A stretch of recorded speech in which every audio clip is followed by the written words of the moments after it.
धन धन सतगुरु तेरा ही आसरा। सतगुरु जी की प्यारी सात संगत जी, आप सभी का आपके अपने चैनल एनकेपी सिंह व्लॉग में बहुत बहुत स्वागत है। सात संगत जी, जैसे कि आप सभी को पता है कि हजूर पिताजी की हर एक इम्पोर्टेंट जानकारी के साथ साथ हम इस चैनल पर आते रहते हैं और हर एक जानकारी आपके पास पहुंचाने की कोशिश करते हैं ताकि सभी सात संगत हजूर पिताजी की उस जानकारी को पा सके जो हजूर पिताजी के लिए इम्पोर्टेंट है। और हजूर पिताजी के साथ साथ वह जो जानकारी है वह हमारे लिए भी ज़रूरी होती है। साथ संगत जी, वीडियो को लाइक करके ज़्यादा से ज़्यादा साथ संगत को शेयर कर देना है और बड़े ही ध्यान से जिस विषय के बारे में हम चर्चा करने जा रहे हैं उसको सुनना है, क्योंकि हजूर पिताजी हमारे संत डॉक्टर गुरमीत राम रहीम सिंह जी इंसा सोनारिया धाम जेल में वापस जा चुके हैं। हजूर पिताजी 40 दिन की पैरोल पर आए थे और सभी साथ संगत के लिए ही पूरा टाइम हजूर पिताजी ने लगा दिया। और जो आज जानकारी हम सभी साथ संगत को देने जा रहे हैं इसको बड़े ही ध्यान से सुनना है, वीडियो को लाइक कर देना है और जो भी नए भाई बहन इस चैनल पर आए हैं तो इस चैनल को सब्सक्राइब कर लेना है, क्योंकि आज इस वीडियो से आप वो लेकर जाने वाले हो जिसके बारे में आपको अपने साथ साथ अपने मन को भी थोड़ी सुकून मिलेगा और सद्गुरु के वचनों को सुनकर आप अपने जीवन में खुशियों का आनंद महसूस कर सकेंगे। साथ संगत जी, हजूर पिताजी हमेशा एक ही बात बोलते हैं कि अगर कोई मौका दे तो उसे कभी भी धोखा मत देना, और अगर कोई धोखा दे तो उसे जिंदगी में दोबारा कभी भी मौका मत देना। इस बात का सीधा सीधा सा अर्थ है कि अगर कोई इंसान आपके ऊपर भरोसा कर कर आपके कहे के अनुसार चल रहा है तो आपको उसका विश्वास बनाए रखना है, क्योंकि संत डॉक्टर गुरमीत राम रहीम सिंह जी इंसा के ऊपर आज की डेट में 7 करोड़ से भी ज़्यादा लोग भरोसा करते हैं और हजूर पिताजी ने उस भरोसे को बखूबी निभाया है। क्योंकि अगर हजूर पिताजी चाहते तो हजूर पिताजी ने फिल्मों से इतना पैसा इकट्ठा किया। हजूर पिताजी के घर भी कोई किसी चीज़ की कमी नहीं है, लेकिन हजूर पिताजी ने जब संत का चोला धारा तो हजूर पिताजी ने सब कुछ समाज के लिए ही अर्पण कर दिया। हजूर पिताजी के ये वचन भी थे कि हमारी एक एक सांस साथ संगत के लिए है और समाज की भलाई के लिए है। अभी हम जो सूचना आप सभी साथ संगत को देने जा रहे हैं वो इम्पोर्टेंट जानकारी है, सभी साथ संगत के लिए बेहद ज़रूरी भी है, तो इसीलिए आप सभी साथ संगत को इस जानकारी को भी बड़े ही ध्यान से सुनना है और इस वीडियो को ज़्यादा से ज़्यादा साथ संगत को शेयर कर देना है। क्योंकि हजूर पिताजी के ऊपर आपने भरोसा किया है तो हजूर पिताजी ऐसा कभी भी नहीं कर सकते कि जिसमें इतनी साथ संगत का विश्वास टूटे। सबसे बड़ी बात तो हमारे ऊपर है कि हमें किस प्रकार से अपना विश्वास बनाकर रखना है। जब हजूर पिताजी ने हमारे ऊपर इतने उपकार किए हैं, इतने चमत्कार सभी साथ संगत के साथ हो चुके हैं, तो फिर हजूर पिताजी के ऊपर हमें अपना विश्वास बनाकर रखना है।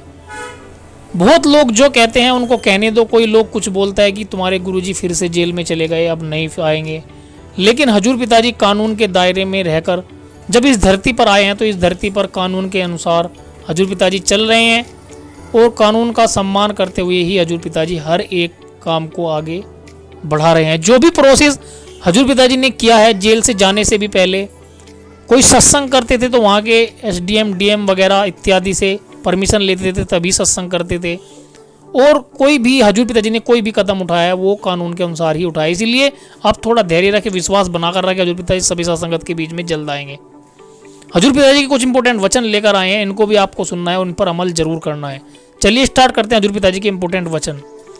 इन वचनों को डालने से पहले एक बार फिर से कहना चाहते हैं, वीडियो को लाइक कर दे और चैनल को सब्सक्राइब नहीं किया तो चैनल को सब्सक्राइब करके वीडियो को ज़्यादा से ज़्यादा साथ संगत को शेयर कर दे।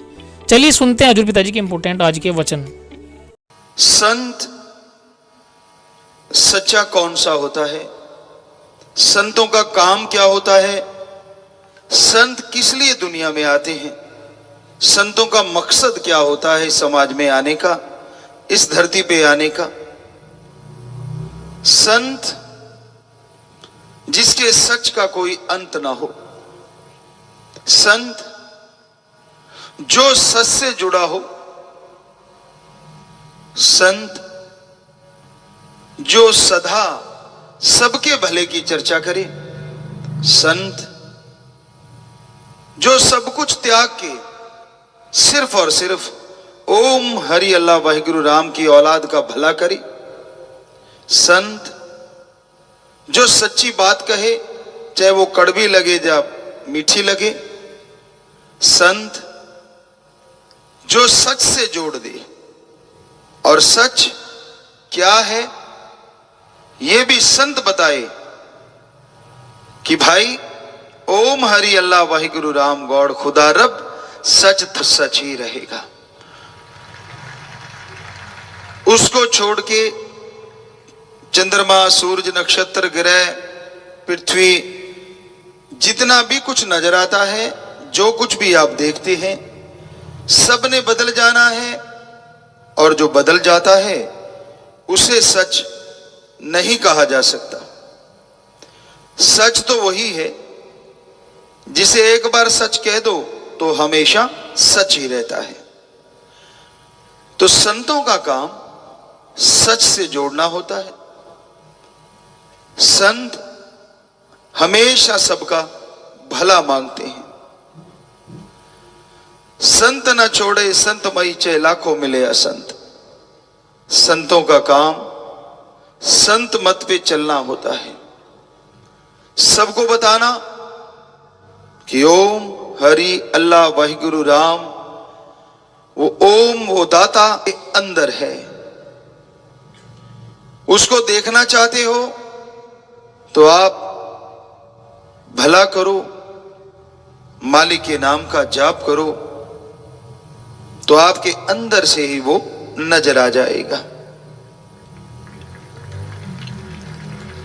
लोग परम पिता परमात्मा को, उस ओम हरि अल्लाह गॉड खुदा राम को पाने के लिए, उसे ढूंढने के लिए जंगलों, पहाड़ों, उजाड़ों में जाते हैं। शायद अज्ञानवश, या शायद कोई रिद्धि सिद्धि के लिए, शायद वैराग्य में, त्याग में। भगवान के लिए जाते हो तो कितनी हैरानीजनक बात है।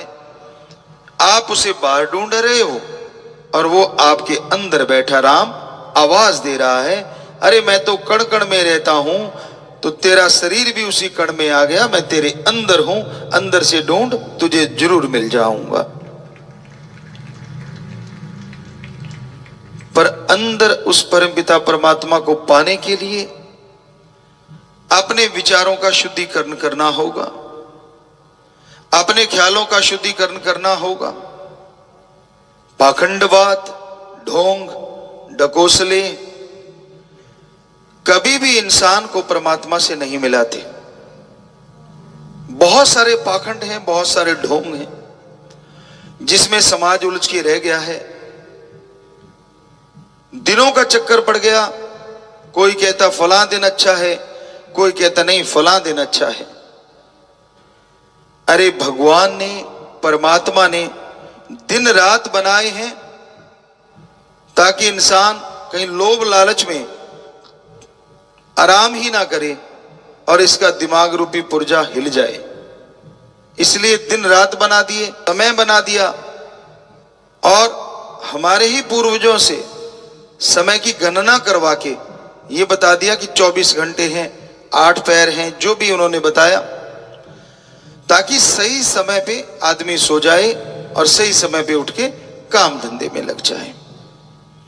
तो परम पिता परमात्मा ने कोई दिन, कोई तारीख बुरी नहीं बनाई है।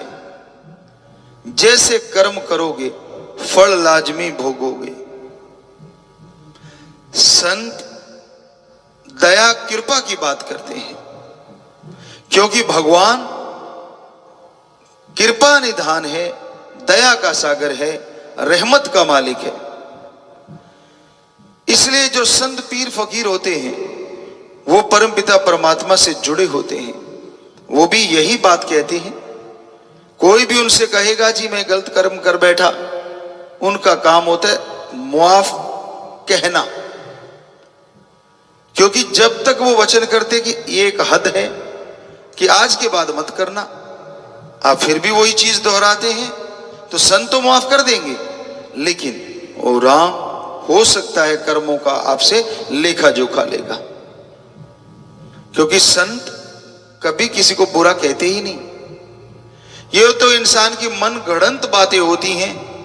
जितने भी संत, पीर, फकीर, गुरु, सहवान, महापुरुष आए हैं, उन्होंने सच लिखा था, आज भी सच है और आने वाले समय में वो सच रहेगा।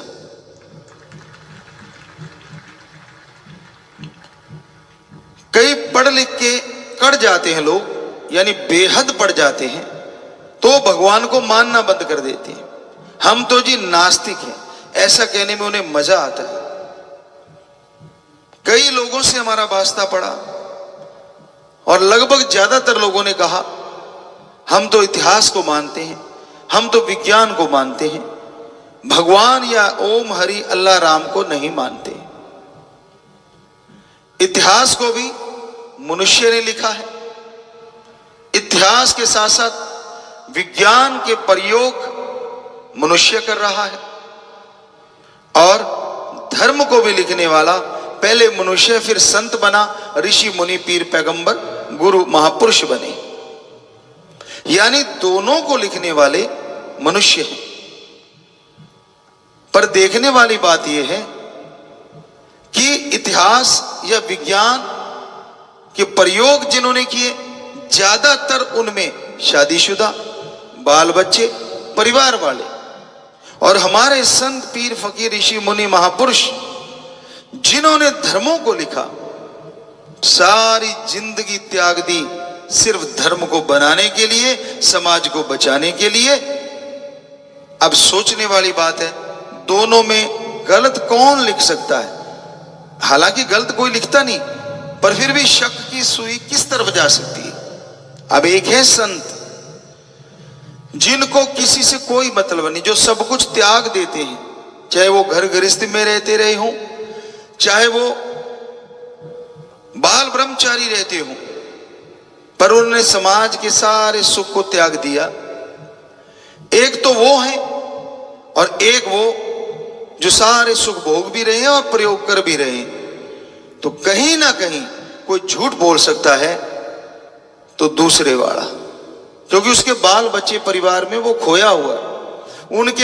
उनके लिए पैसा कमाने के लिए, उनके लिए ज्यादा आ जाए, मान बढ़ाई के लिए, हो सकता है वो गलत, वो क्यों और किसके लिए गलत लिखेगा? उसने कौन सा अपने नंबर बनाने हैं, उसने कौन सा किसी से कोई पदवी लेनी है। तो इसलिए हमारे पाक पवित्र वेद, जितने भी पवित्र सभी धर्मों के पवित्र ग्रंथ हैं, सारे के सारे सच थे, सच हैं, सच रहेंगे। उनमें गलत कुछ भी नहीं लिखा।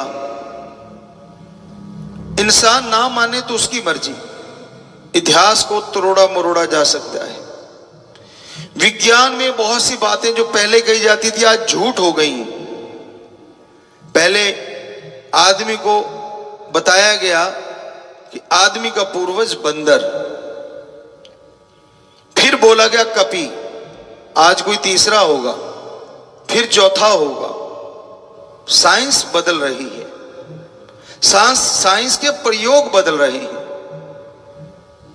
नहीं बदलता तो हमारे संत, पीर, फकीर, गुरु, सहवान, महापुरुषों की लिखी हुई वाणी का एक भी शब्द ना वो बदला ना बदलेगा।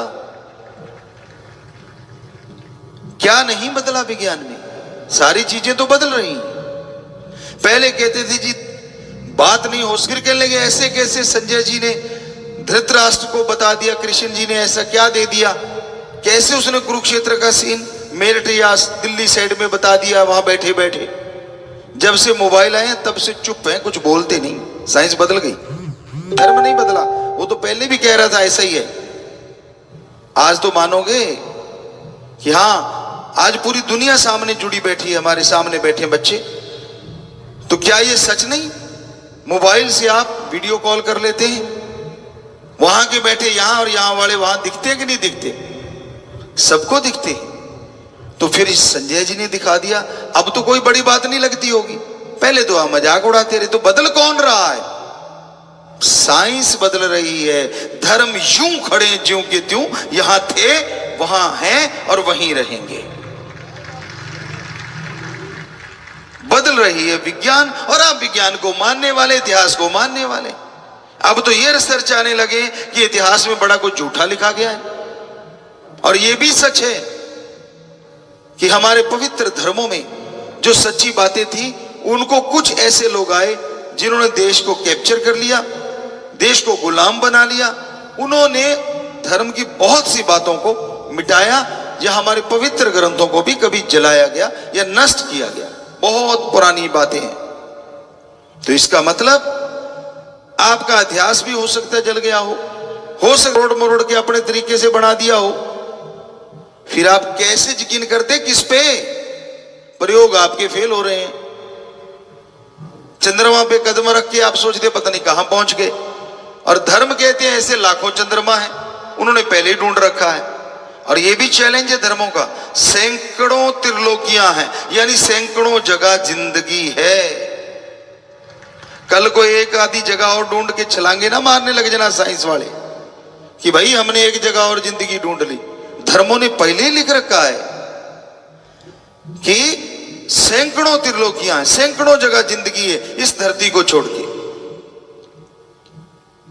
तो धर्म नहीं बदल रहा, वो वहीं खड़ा है, एक भी शब्द नहीं। कोई मान बढ़ाई के स्वरूप तो चाहे धर्मों में चेंज कर दे, पर जो धर्मों के पाक पवित्र पुरातन ग्रंथ हैं उनमें से एक भी शब्द ना बदला और ना कभी बदलेगा। क्योंकि हमारे संत पीर फकीर ऋषि मुनि सच्चे प्रयोगकर्ता, सच्चे साइंटिस्ट, जिन्होंने रिसर्च किया, जिन्होंने अनुभव किया, जिन्होंने देखा जी, वही चीज लिखी है। बिना देखे उन्होंने कुछ लिखा नहीं। और जो देखा हो, महसूस किया हो, सुना हो और बिल्कुल उसके साथ रह के जिया हो, वो कैसे झूठ लिख सकते हैं? तो पहले तो आपका नास्तिकतावाद जिस चीज पे आधार है वही आधारहीन है। मानो ना मानो आपकी मर्जी है, क्योंकि आप मर्जी के मालिक हैं। आपको रोकने वाला कौन? कोई नहीं रोक सकता किसी को भी। पर जो नास्तिक कहलाते हैं, किस बात के लिए? वो धर्म को झूठा कैसे कह सकते हैं? किस तरह से ऐसा संभव है? कहते जी बच्चे ऐसे कैसे हो जाते हैं? अरे पहले भी तो सेल वगैरह लेते थे मां बाप से, क्लोन बनाए जाते थे। रावण इसका बहुत बड़ा उदाहरण है। उसके खुद के 3 या 5 बच्चे से, बाकी सब के सब क्लोन थे। और आज भी ऐसा है। फिर आप कैसे कह सकते हैं कि स्त्री और पुरुष के मिलन से ही बच्चा होता है? जी नहीं, अब तो कृत्रिम तरीके से होने लगी है ये चीजें। सेल लेते हैं या एग लेते, जो भी मान लीजिए आप, परखनली में या किसी और कोख में। सुनने में तो ये भी आ रहा है कृत्रिम कोख भी बनने जा रही है, जो वेद व्यास जी ने महाभारत में बनाई थी गंधारी के लिए। कहीं आप बड़ा तोप ना चला रहे आप कि आप कायल हैं, और धर्म के समय आप घायल हैं। वजह पाखंडवाद। सच्ची बात सुनने को नहीं मिलती। जिधर देखो पाखंडवाद फैला हुआ है। किसी ने कह दिया पेड़ वरदान देता, उसी के आगे झुक लिया सारा कुछ। पेड़ वरदान देते हैं, सारे ही देते हैं, प्योरीफाई करते हैं, ऑक्सीजन देते हैं हमें, लेकिन स्पेशली नहीं। छींक मार दी तो पाखंडवाद, पैर की जुत्ती आगे पीछे निकल गई तो पाखंडवाद, दिनों के बारे में पाखंडवाद, लोगों के अंदर भूत प्रेत कूद रहे हैं, ये भी पाखंडवाद। इसलिए बहुत से लोगों ने जब ये बाहरी रूप देखा पाखंडवाद का, तो वो नास्तिक हो गए। पर धर्म की असली बात जो आपको बता रहे हैं, इसको सुन के इसका तोड़ बताओ हमें, फिर तो मानेंगे आप। भगवान को मानते नहीं, कहीं ना कहीं वो भी आ जाते हैं। किस बात पे? कुदरत करती है जी जो कर गया। यहां जब हम रुके हुए पास में बारनावत है, यहां पांडवों को जलाने के लिए कोशिश की गई थी। बहुत पहले हम आए थे यहाँ, तब कुछ नहीं था, पुरानी सुरंगें थी, झाड़ियां थी, जले हुए के निशान तक, कालिक तक पुरातन अंदर लगी हुई थी। पास में नदी भी है। तो सारी निशानियां जो महाभारत में लिखी हो वो यहाँ ज्यों की त्यों है, जस की तस। रामायण में लिखा वो चीजें मिल रही हैं। फिर वो जमींदार वाले को मानो नहीं, मेरी मर्जी, मैं नहीं मानता, बाकी कौन रोक सकता है। तो इसी पे हम चर्चा जैसे कर रहे थे कि सेल लेके और कृत्रिम कोख भी बनाने की तैयारी में, जो कि वेद व्यास जी ने ऑलरेडी कर दिया था। जब गंधारी को बच्चे नहीं हो पा रहे थे तो इस तरह से बच्चे हुए थे उसके 100। तो ये भी सच है कि जो पांडव हुए थे वो भी से देवी देव के पास ये ताकत है, ये शक्ति है। कई कहते ऐसे कैसे संभव है? अब तो मान जाओ कम से कम, कृत्रिम चीजों से ये हो रहा है। तो उन्होंने भी अपने आशीर्वाद से, अपनी किरणों से, अपनी शक्ति से और उधर से सेल लेके हाथों हाथ बच्चा उनकी गोद में बिठा दिया। आज नहीं कल मानोगे आप, जरूर आएगा ये दिन भी। पर कई नहीं मानते, कहते ऐसे थोड़ी, उन्होंने कोई गलत कर्म फला धिंकड़, पता नहीं इतनी अजीबोगरीब बातें बोलते हैं, बड़ा दर्द होता है सुन के। उनके पास शक्तियां होती हैं, उनके पास ताकत होती है। या तो फिर आप देवता से मिलके पूछो, आपकी साइंस के द्वारा। नहीं, हमने तो मिलके पूछ लिया, बात भी कर ली उनसे। वो कहती जी हाँ ऐसी शक्तियां होती हैं हमारे पास, आपके पास आ जाएंगे और फिर शक्तियां भी देख लेना। 25 साल नहीं, 25 महीने लगा लो। 25 साल में डिग्री ले ली, 25 महीने में कौन सा भी देवी देवता चाहिए आप तपस्या करो, यकीन मानो इस कल युग में जरूर मिल जाएगा। अजी देवी देव तो मिलेंगे, हम कहते ओम, वो भी मिल सकता है अगर सच्ची तरफ से कोई भक्ति करे, इबादत करे। सत्संग में जो जीव चल के आते हैं उस अल्लाह वाहिगुरु राम के रहमो करम, दया मेहर का ही सदका है, वरना बड़ा मुश्किल है सत्संग में चल के आना। आगे अगर अमल करो तो कर्म बनाए जा सकते हैं, बुरे कर्म मिटाए जा सकते हैं, नेक कर्म बनाए जा सकते हैं। समय आपके हाथ में है। बेपरवाह जी के भजन आपने सुने। समय आया है हाथ सुहावना, लाभ उठाना जन्म दुर्लभ है मिला। समय दो तरह से यहां सच्चे दाता ने वर्णन किया है। एक तो समय, सेकंड, मिनट, घंटा, दिन, महीना, साल, जो गुजर गया, जो गुजरेगा वो लौट के आने वाला नहीं है। समय समुद्र की लहर कभी इंतजार नहीं किया करते। समय वो जंगली घोड़ा है जिसकी पूंछ नहीं पकड़ी जा सकती, गले के बाल पकड़ के रोका जा सकता है। यानी समय गुजर गया तो पश्चाताप के अलावा कुछ भी नहीं। समय अगर रहते संभल जाओ तो सब कुछ हाथ में आ जाता है। तो समय की कदर करना चाहिए। आलस्य में, फजूल की बातों में, चुगली निंदा में या बहसबाजी में समय को बर्बाद ना करो।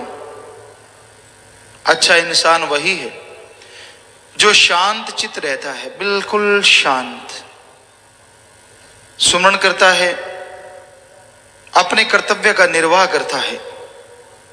बाल बच्चेदार हो तो एक सीमा उम्र की उनका पालन पोषण करना। धर्मों की बात करें तो पहले जमाने में 25 साल, 20 साल, आज का टाइम माने तो बच्चे की शादी जब भी हो जाती है उसके बाद आप उनके कंधे पे साल 2 साल में गृहस्थी का बोझ पूरा डाल दो, सारा कुछ संभला दो। सारे से मतलब ये नहीं कि आप अपना हिस्सा ना रखो, अपना हिस्सा जरूर रखो, लेकिन बाकी काम उनके जुम्मे लगा दो कि भाई आप जानो, आपका काम जाने। राय मशवरा लेना है तो जब मर्जी हमसे ले लो, क्योंकि हमारा तजुर्बा है और तजुर्बे से आदमी बहुत कुछ सीखता है। एक सीखता है गॉड गिफ्टेड प्रभु की तरफ से, दूसरा सीखता है कर्मों से, और कर्म दुनिया में रहते हुए होते हैं, और तीसरा सीखता है उम्र से। उम्र ज्यों ज्यों बढ़ती जाती है, कई कई चीजें व्यवहार में आती हैं, पता चलता है इसका क्या मतलब, इसका क्या मतलब, कौन कैसा, वो उम्र से पता चलता है। तो आप बच्चों को ये कह सकते हैं कि भाई तजुर्बा है हमारा, आपको जरूरत हो तो हमसे राय ले सकते हैं, आगे उनकी मर्जी। आप उनके लिए टेंशन में मरे क्यों जा रहे हैं? राम जाने उसका काम जाने। क्या ईश्वर की सब औलाद नहीं है? सब मालिक की औलाद है। मालिक सबका पालनहारा है, रचनहारा है, बख्शनहारा है। वो क्या है जो सुमरण करता है वो जानता है, वो क्या नहीं है वो तो सब कुछ है। इंसान को कोई कमी आने ही नहीं देता, ना अंदर आए ना बाहर आए। पर इंसान वचन नहीं मानता, अमल नहीं करता, तो ये तो इंसान की कमी है ना, इसमें भगवान की कमी कहां से आ गई? वचन नहीं मानना, वचनानुसार चलना नहीं, तो खुशी नहीं मिलती। सच्चे मुर्शिद कामिल शास्त्र नाम जी दाता रहबर, शाह मस्ताना जी दाता रहबर का रचाया हुआ बनाया हुआ ये रूहानी बाग है। इसमें रंग बिरंगी फुलवाड़ी है, सभी धर्मों के लोग हैं, कोई जात पात नहीं, कोई धर्म नहीं, बस एक ही धर्म, इंसानियत। अपने अपने धर्म को मानो, दूसरे को बुरा ना कहो, सबका सत्कार करो, यह सिखाया जाता है।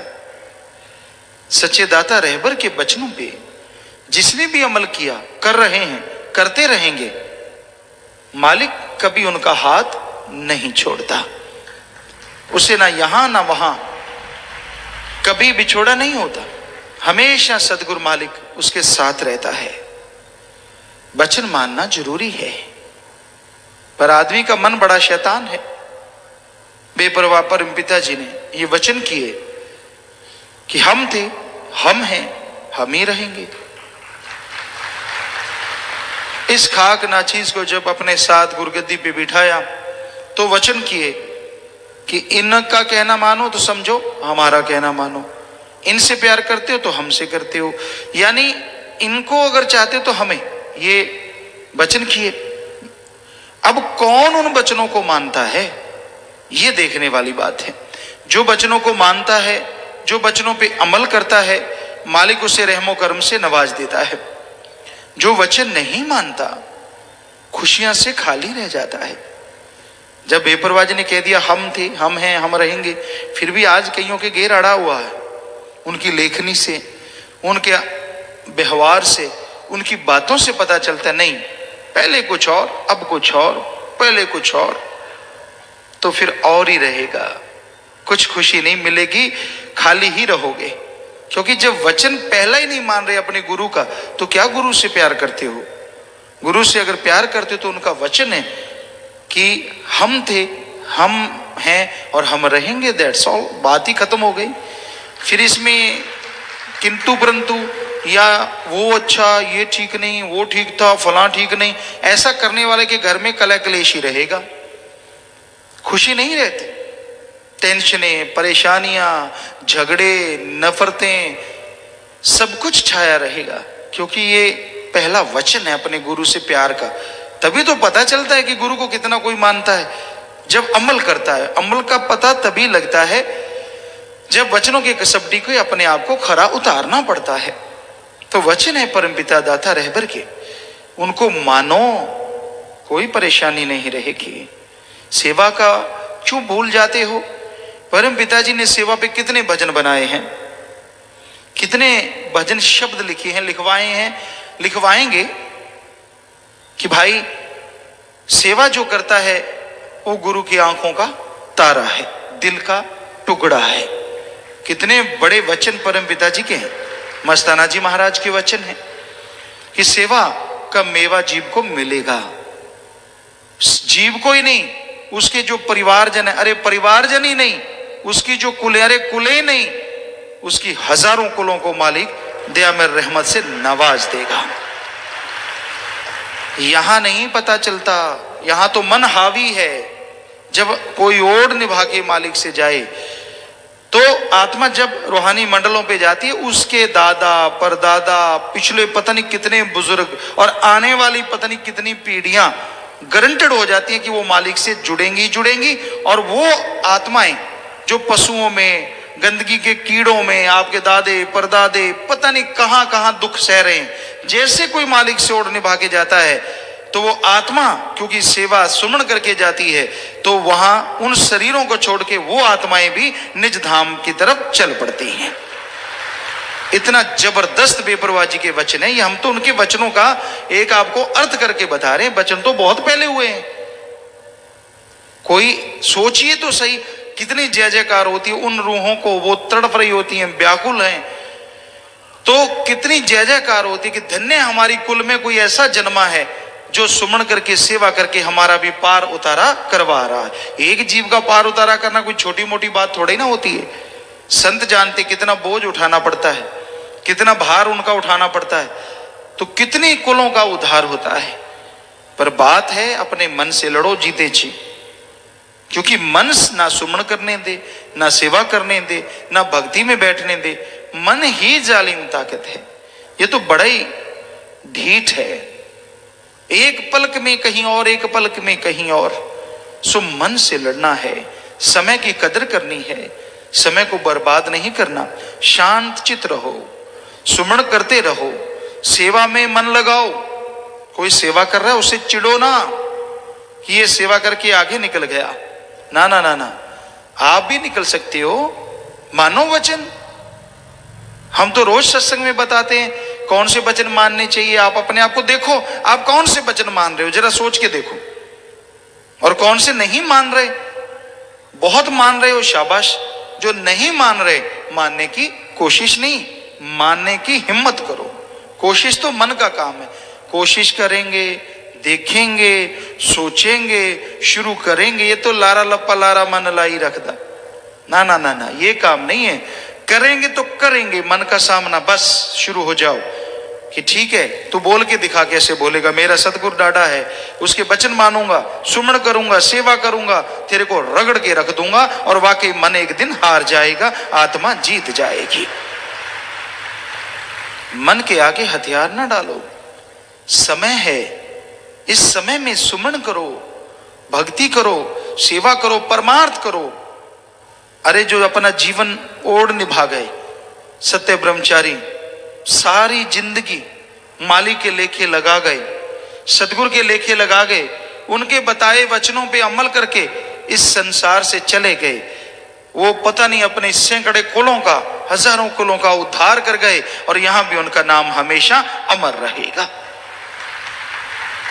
तो भाई, कहने का मतलब सुमरण और सेवा आदमी को सहन शक्ति देता है। बहुत कुछ आपको भाई मंज की बात सुनाया करते हैं, तो आज फिर से ख्याल में आई, आपको बात सुनाते हैं। उस जमाने में भाई मंज अपने इलाके में, अपने शहर में ही नहीं, आसपास के इलाकों में सबसे नंबर 1 था।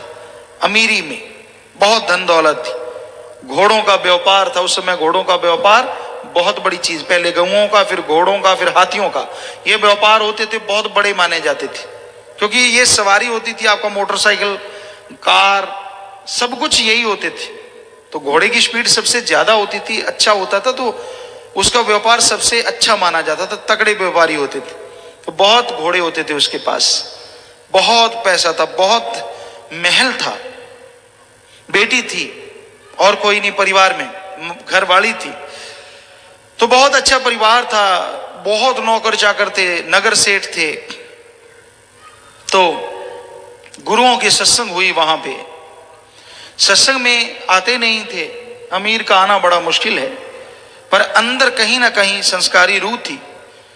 किसी ने कहा तो सोचा कि चलो धर्म कर्म तो करते हैं, सत्संग भी सुन लेते हैं। सत्संग सुना, बस पिछले कर्म खुल गए, अपने सतगुरु के ही होके रह गए। नाम ले लिया, भक्ति में लग गए। तो गुरुजी ने तो वहां से जाना ही था। अब भक्ति में लगे, हुआ ये कि कुछ घोड़े मर गए और घोड़े मर गए, सारे घोड़े मर गए धीरे धीरे। व्यापार में घाटा पड़ गया। ध्यान से सुनिए आज के सत्संगियों, किसी को छींक आ जाए तो कहते मैं नहीं जाता सत्संग में, छींक आ गई। बड़े पिटते हो महाभक्त, जरा ध्यान से सुन लेना, भक्तों की क्या चाल होती है।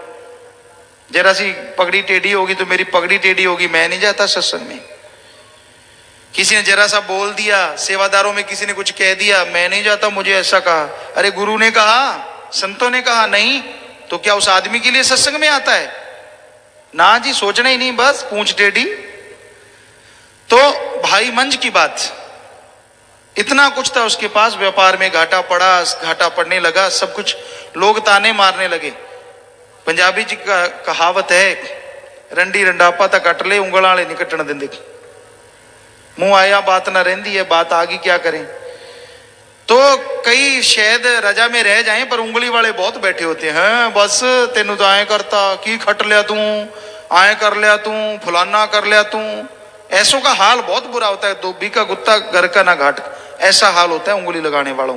ना यहाँ खुशियां, ना घर में खुशियां, ना अगले जहान में खुशियां। तो भाई मंज के साथ भी लोग आने लगे। क्या फायदा हुआ, तूने देवता मानने छोड़ दिए, तूने फलां चीज छोड़ दी, ये गुरु के पीछे लग गया, घाटा पड़ गया, बुरा हाल हो गया, कुछ भी नहीं बचा। वो कहता ना ना ना ना ना, जिसने मेरे गुरु के गलत बोला, बाहर निकल जाओ, मेरे घर में आने की जरूरत नहीं है। तो लोग आना बंद हो गए। आगे से कोई ऐसा भक्त हो तो किसी की क्या मजाल, कुछ बोल जाए। सब चले गए वापिस। गुरुजी अपने आश्रम में पहुंचे, एक चिट्ठी भेजी और ये कहा कि इसकी 5 अशरफियां, मोहरें होती थी, 5 अशरफियां लेना, फिर ये चिट्ठी देना। चिट्ठी वाला चला गया भाई मंज के पास कि गुरुजी ने चिट्ठी भेजी है, 5 मोहरें देनी होंगी बदले में। तो पता करवाया, थोड़े बहुत घर में था, कुछ बेच बचा के, कहता जी शुक्र मनाया, पैसे वो 5 मोहरें दी, सिर पे लगाता है, माथे पे लगाता है, नाचता कूदता, मेरे गुरु की चिट्ठी आई है, चूमता है, खोलता है, सुमन किया करो, भक्ति किया करो, जो भी लिखा था पढ़ा, बड़ा खुश हुआ। तो भाई मंज जब इतना खुश हुआ, सारे लोग हैरान थे, यार खाने को कुछ भी नहीं है, बस रोजगार बड़ी मुश्किल से चलता है खाने पीने का, और चेहरा नूरो नूर रहता है, चक्कर क्या है, इसको कोई परवाह ही नहीं हुई, सारा व्यापार लुट गया, इतना कुछ बर्बाद हो गया, यार इसका कौन है, आखिर कौन है। गुरु की चर्चा होती लोगों में, कोई तो है ना जो चेहरे पे नूर है, किसी का लुट जाए, पागल हो जाए, हार्ट अटैक हो जाए, मर जाए, यार कोई तो बात है। अगर गुरु की उपमा होने लगी उसकी वजह से। फिर चिट्ठी आई और इस बार अशरफियां 25 थी, बिल्कुल शिकन नहीं आई चेहरे पे, बिल्कुल भी। आज वाला चिट्ठी फाड़ दे भाई, मैंने लोड घर बार अगे लुटाता, सारा बर्बाद करता है, ये गुरु तो मत्था टेकिया। बहुत सारे बैठे होते हैं ऐसे, उनको तो चाहिए सतगुरु दे रहा है तो खुशियां है, नहीं दे रहा तो कैसा सतगुरु, मनानुसार नहीं मिल रहा तो भाई मंज नाचने लगा, बड़ा खुश। घरवाली कहती अब लाएंगे कहां से पैसे, कहता तू फिक्र ना कर, मैं जाता हूं। पहले एक रिश्ता आया था भाई मंज के, जब वो बड़ा शाहूकार था, तो भाई मंज की घरवाली ने इसलिए या उन दोनों ने मिलकर मना कर दिया था क्योंकि उनकी लड़की के बराबर वो घर कहीं नहीं ठहरता था, बहुत गरीब थी। भाई मंज उनके घर गया जिनको जवाब दिया था, लड़की बहुत खूबसूरत थी, तो हाथ जोड़े कि भाई मेरी बेटी है, आप शादी के लिए आए थे, बेटे की आपकी अभी शादी नहीं हुई, मैं शादी कर दूंगा, लेकिन मुझे 25 रुपए चाहिए, 25 अशरफियां सोने की। वो कहने लगे हाँ हाँ कोई बात ही नहीं है, अच्छे लोग, नेक लोग थे। कहने लगे हाँ कोई बात नहीं, हम आपको देते हैं। वो पैसे दे दिए। भाई मंज आए घर, बेटी की शादी का तय कराए और चिट्ठी ली, और आगे से कई गुना बैराग आ रहा है, नाच रहा है, उसको छाती से लगाया, भाग रहा है इधर उधर, मेरे गुरु की खत आया है, मेरे गुरु की चिट्ठी आई है। आंखों से अश्रु धारा और जुबान थरक रही है, होंठ कांप रहे हैं, अरे मेरे गुरु ने चिट्ठी भेजी है। गुरमुखता इसको कहते हैं, ये है गुरमुखता। नाचते कूदते उस चिट्ठी को लेता है, आंखों पे माथे पे लगा के चूमता है, खोलता है, उसमें लिखा है भाई मंज बेटी की तो शादी कर ही दोगे। देखो गुरु को पहले ही पता है कि शादी तय हो गई, वो करके आ जाना, आश्रम में सेवा करना आपके लिए बुलावा है। कहता नाचता है, छलांगे मारता, और क्या चाहिए। सारा घर बार बेच के बेटी की शादी करके, क्योंकि लिखा था कि शादी कर देना, करके अपने गुरुजी के पास आ गया। ध्यान से सुनिएगा एक एक बात, कोई छोटी बात नहीं है। सारा कुछ लुटा दिया अपने सदगुरु मौला के लिए, खुश कि वही करवाने वाला है। वो नगर सेठ, अमीर ज्यादा, जिसने कभी पानी का गिलास ना उठाया हो, वन पे जाता है, कुल्हाड़ी लेके लकड़ियां काट के लाता है और लंगर में लकड़ियों की सेवा शुरू कर दी। लंगर घर में लकड़ियां डालता है, फिर भी नहीं छोड़ते लोग।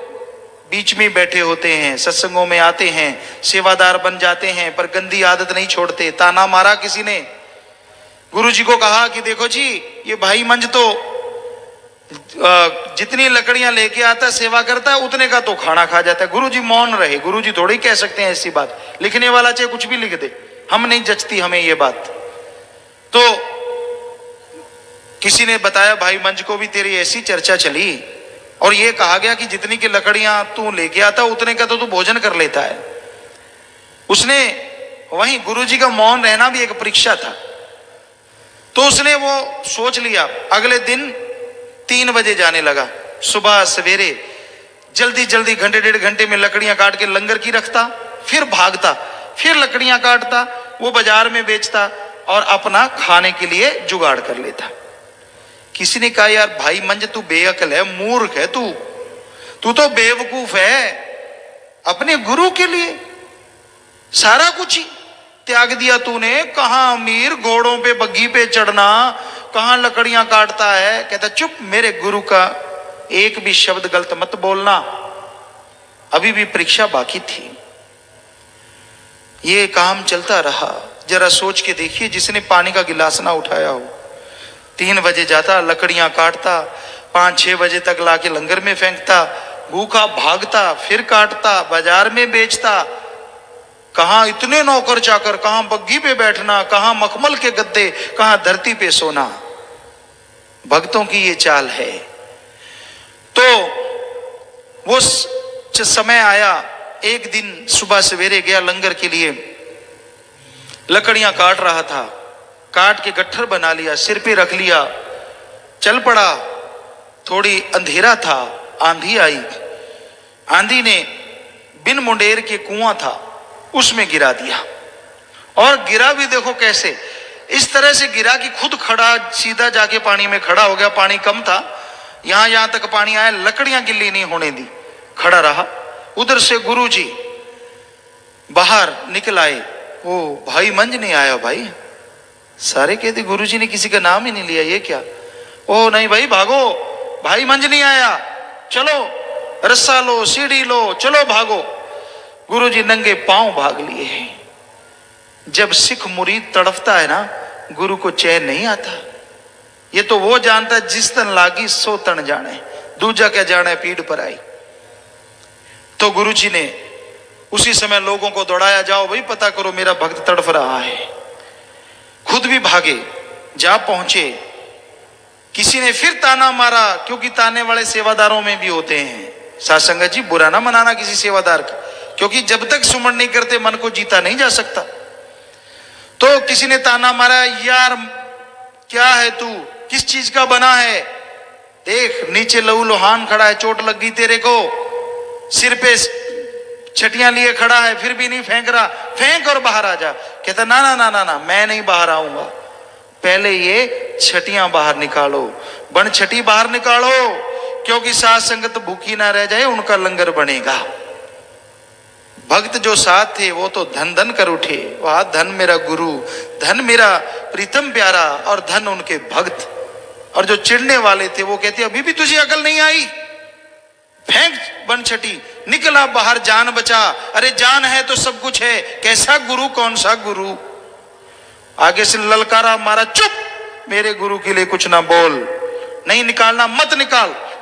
गुरुजी पहुंच गए, कहते भाई निकालो, तब कौन बोले? गुरुजी के सामने थोड़ी ना कोई बोलता है, आगे पीछे उंगलियां लगाते हैं। तो रस्सा फेंका गया, पहले बनछटी निकाली गई, फिर भाई मंज को, और जैसे भाई मंज बाहर आए तो गुरुजी ने उसको अपनी कौली भर ली, जप्पी में ले लिया, छाती से लगा लिया, उठा लिया और वचन कर दिए कि भाई मंज जिसको तू नाम दे देगा वो दोनों जहान में उसका पार उतारा हो जाएगा, उसको मोक्ष मुक्ति मिल जाएगी। आदमी से मौला बना दिया, अरे अपना जैसा बना दिया सदगुरु मौला ने। तो ये है भक्तों का काम, ये है भक्ति। जरा सा नुकसान हो जाए, भेड़ बकरी मर जाए, कहता गुरु ने बकरी मार दी, मैं नहीं जाता सत्संग में। कपड़े फट जाएं, गुरु ने कपड़े फाड़ दिए, मैं नहीं जाता। मुंह पे फुंसियां हो गई, मैं नहीं जाता, मेरा तो मुंह बिगाड़ दिया। कर्म तेरे बिगाड़ा गुरु ने, कर्म बुरे तू करे बिगाड़े गुरु, वचन कोई काट तू करे बिगाड़े गुरु। शर्म नहीं आती, लानत नहीं आती अपने मन पे? मन की नहीं लानत देता, गुरु को लानते देता और अपनी बेड़ी को अच्छी तरह से डुबोता है, परिवारों को मारता है, उनको तड़फाता है, बेचैन खुद रहता है, बेचैन उनको करता है, अपनी अहंकार, अपने हौमे, अपनी खुदी की वजह से। मैं ही हूं बस, चंद चार चमचे हो जाते हैं साथ, हाँ सही है तू, निकल गई गुरमुखता बाहर, भूल गया सारे परोपकारों को, भूल गया मौत जैसे कटे कर्मों को, और चल पड़ा मन मते के टोले के साथ, चल पड़ा निंदा चुगली के साथ, चल पड़ा बुराइयों के साथ। ये कोई गुरमुखता नहीं है भक्तजनों, ये तो सिर्फ दिखावा है, एक ढोंग है। जब मन ने चाहा पारा ऊपर, जब नीचे आ गया तो भक्त बन गया। ये कोई बात है? मन से लड़ो, सुमन करो, भक्ति करो, सेवा करो, त्याग दो सब कुछ, अगर हिम्मत है तो करो सेवा। पर ना जी, वो तो सिर्फ दिखावा होता है। नहीं, दिखावे से मालिक खुश नहीं होता, सेवा सुमन से खुश होता है। अपने मन पे लानत डालो जो आपको तंग करता है, मन के हाथों मजबूर ना हो, मन को मजबूर कर दो कि वो आपके साथ साथ गुरमुखता में साथ देने लग जाए। आप बहादुर हो, आप योद्धा हो, जो सत्संग में आए हो, जिसने नाम ले रखा है। अरे राम नाम के हथियार से मन का सामना करो, तब पता चलेगा आप सच्चे बहादुर हो। मन का मुंह तोड़ जवाब दो, मन के कहे बह ना जाओ, लेटे लेटे रजाइयां मत फाड़ो, सेवा करो, सुमरण करो, मन से लड़ो। मन खाली रहता है, शैतान का चरखा है। एक जैसे चरखे पे एक गोलोटा उतर जाता है, दूसरा चढ़ जाता है, उतरा दूसरा चढ़ जाता है। तंद माता बहनें आजकल की तो जानती भी नहीं होंगी, ऐसे ऐसे काती रहती है, वो तंद लेटती रहती हैं, और गोलोटा बना, उतारा नए वाला, फिर लपेट देती हैं ऊपर। तो यही मन की चाल है। अगर आप खाली हैं, ना सेवा, ना सुमरन, ना काम धंधा, तो इसके ऊपर ऐसे तंद चढ़ते रहते मन के। एक गया विचार, दूसरा, दूसरा गया तीसरा, यूं चढ़ते रहते, और आदमी को बीमार करके रख देता है मन, सब कुछ खत्म कर देता है। इसलिए मन से लड़ना सीखो, समय की कदर करो। मनुष्य शरीर में मन को काबू किया जा सकता है, मनुष्य शरीर में मन पानी भरने लग सकता है, लेकिन गुरु के वचन मानो तो, गुरु के वचनों पे चलो तो। और गुरु अपने लिए नहीं कहते, गुरु वचन करते हैं सारे सबके भले के लिए। गुरु कभी किसी को दुख नहीं देते, राम कभी किसी को नहीं मारता, मर जाते हैं कर कर खोटे काम। सो कहने का मतलब कर्मों के अनुसार जीव को फल मिलता रहता है। संत पीर फकीर तो सबका भला करते हैं। सेवा सिमरन सत्संग में लग जाओ। जो बुजुर्ग यहां बैठे हैं, सवाल ही पैदा नहीं होता। हमारे कई जुम्मेवार भी बुजुर्ग अवस्था में पहुंच गए, अभी तक भी घर का मोह नहीं त्यागते। बुरा ना मानना भाई, उनको कहो सेवा बद कर लो ना, मेरा मुंडा आए फलाना है, मुंडिया दे मुंडे भी जवान हो गए, फिर भी शर्म नहीं आती। क्या और क्या करोगे? क्या तीर मार लोगे? सेवा कर लो। क्यों नहीं रिटायरमेंट लेते? 50 साल है, गवर्नमेंट भी रिटायर कर देती है 58 में तो शायद। ना जी, फिर भी लगे रहते, ना ना ऐसे नहीं वैसे नहीं फला नहीं दींकड़ नहीं। छोड़ो ना, बहुत हो गया। लग जाओ राम नाम में, सेवा कर लो, परमार्थ करो, भक्ति करो, इबादत करो। अरे जो आप अपनी अकल इल्म से अपनी पीढ़ियों का भला नहीं कर सकते, सेवा सिमरण करने से मालिक उनकी संभाल अपने आप करेगा, अपने आप उन पे रहमो करम बरसाएगा। पर आप तो खच्चत हैं, खच्चत। हमने देखा कई यहाँ बुजुर्ग सेवा करते थे। कुछ दिन पहले भी एक बुजुर्ग आए थे, नाम नहीं लेंगे, पहले की भी एक बात है। कई बातें हैं, बुजुर्ग आते हैं सेवा पे, कहते ना मालका हुण तां सेवा करवाउण दी उम्र सी, इत्थे सेवा करन लग गए। जांदे दे हड्ड गोडे टुट के कराई जा सेवा, बैठा मंजे ते टट्टी पिशाब। सो मालिक क्या पता क्या जाने किधर चल पड़े काम, मांगी चढ़ने को दे दी उठान की, उल्टी सीधी कौन जाने भगवान की। तो सेवा कर लो, समय मिला है ना, सारा दिन मूंछें ऐंठते रहा करो, कभी सेवा की तरफ ध्यान दे लिया करो। सारा दिन हम ये नहीं कहते कि सेवा करते हो, काम धंधा ना करो, घर के घर गृहस्थ है आपका, बाल बच्चों का पालन पोषण करना है, उधर भी टाइम लगाओ। जब भी काम करो मेहनत से करो, कड़ा परिश्रम करो, हार्ड वर्क करो, ताकि उधर भी कोई उंगली ना उठाए, ठगी बेईमानी भ्रष्टाचार से बचो। अगर ऐसा करोगे तो दुखी रहोगे। तो जो समय निकालो, महीने में 4 दिन 5 दिन 2 दिन जितना निकाल पाओ, हफ्ता, हर किसी को चाहिए कि वो दीन दुखियों की मदद करे, सेवा करे। और बुजुर्गों को तो खास करके, उनके जब बच्चे जवान हैं और घर गृहस्थ उन्होंने संभाल लिया, तो फिर क्यों ऐसे ही विषय विकारों में, दूसरे काम धंधों में, लोभ लालच में उलझे पड़े हो? क्यों नहीं राम राम करते, क्यों नहीं परमार्थ करते, क्यों नहीं मालिक के बारे में सोचते कि भाई मालिक की औलाद का भला करें। भला करने के इतने मुंह खोल दिए बेपरवाह जी ने। नाम वाले जीवों को बहुत सारी संगत है, गाड़ियां करवाती है कि लो जी हमारी फरी है, आप राम नाम में चलो, तो उनको वो शराब छोड़ते हैं, मां छोड़ते हैं, घर नरक से स्वर्ग बन जाता है, सारी औलाद उनको दुआएं देती है। क्या वो परिवारों को दुआएं नहीं जाएंगी? तो कहने का मतलब सेवा करनी है, परमार्थ करना है, उसके बहुत सारे रास्ते हैं, खुले हैं, करो। तन अगर सही है तो तन से सेवा करो, मन सही है तो सत्संग सुनो, तंग करता है तो सत्संग सुना करो और अमल करा करो, ताकि मन को रगड़ दो। आमतौर पे हमने देखा, पहले ये होता कि इसके अंदर भूत आ गया, उसको ले जाते, वो भूत बाबा जो होता था जिन्होंने सियाणा कहते, वो थप्पड़ मारता और गांव वाले पता क्या कहते साथी, ये इसके नहीं पड़ रही, ये तो भूत के पड़ रही है। तो भाई आप ना मुंह छोटा सा करो, आपके नहीं पड़ रही, आपके मन के पड़ रही है। आप क्यों छोटा सा मुंह करके ऐसी हुए बैठे हो कि मुझे कह दिया? नहीं नहीं, हम तो मन को कह रहे हैं। अगर आपको लगता है कि मेरा मन जालिम है तो लड़ो मन से, आपके भले की कह रहे हैं, आपके फायदे की कह रहे हैं। मन से लड़ना ही भक्ति है कलयुग की। मन से लड़ोगे तो जीतोगे, तभी खुशियां हासिल होंगी, तभी बहारें आएंगी, तभी चेहरे पे रौनक आएगी, तभी नूर आएगा, अंदर सुरूर आएगा। और अब मन के पीछे बह जाओगे, कहीं जा जाके अपने दिखाना, अपने आप को, मन की बातें करनी, मनमते लोगों में हाँ भरना, तो ये गलत है, इसमें खुशियां नहीं मिलेंगी। इसलिए मन से लड़ना सीख लो, मन के आगे हार ना मानो। और मनुष्य शरीर में मन से लड़ना कलयुग की सच्ची भक्ति है। सुमरण करो, सेवा करो, ये जरूरी है। इसलिए हम बार बार सुमन सेवा पे जोर दे रहे हैं। भाग्यशाली हैं आप अगर आपका कोई बेटा, आपका बाप, आपका दादा, आपका पोता, नाती सेवा करता है तो आप बहुत भाग्यशाली हैं।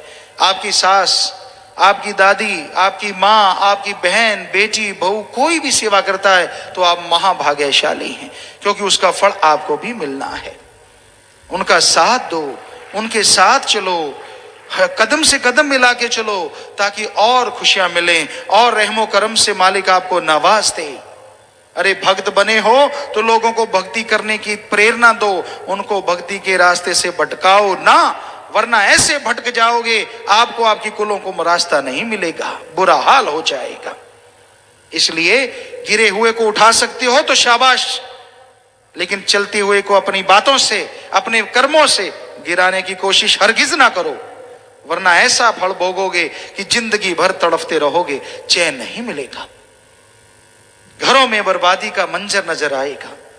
इसलिए कभी किसी को गुमराह नहीं करना चाहिए, भक्ति पे लगाना चाहिए, नेक कामों पे लगाना चाहिए। नशे छुड़ाओ, मांसाहार छुड़ाओ, हरामखोरी छुड़ाओ, बुरे कर्म छुड़ाओ, राम नाम से जोड़ो, अल्लाह वाहिगुरु गॉड खुदा रब की भक्ति इबादत से जोड़ो, तो मालिक आपके घर को खुशियों से जोड़ देंगे, परमानंद से जोड़ देंगे, और घरों में खुशियां होंगी और खुशियों से आप सारे महक जाएंगे। दोनों जहां की खुशियों से झोलियां भर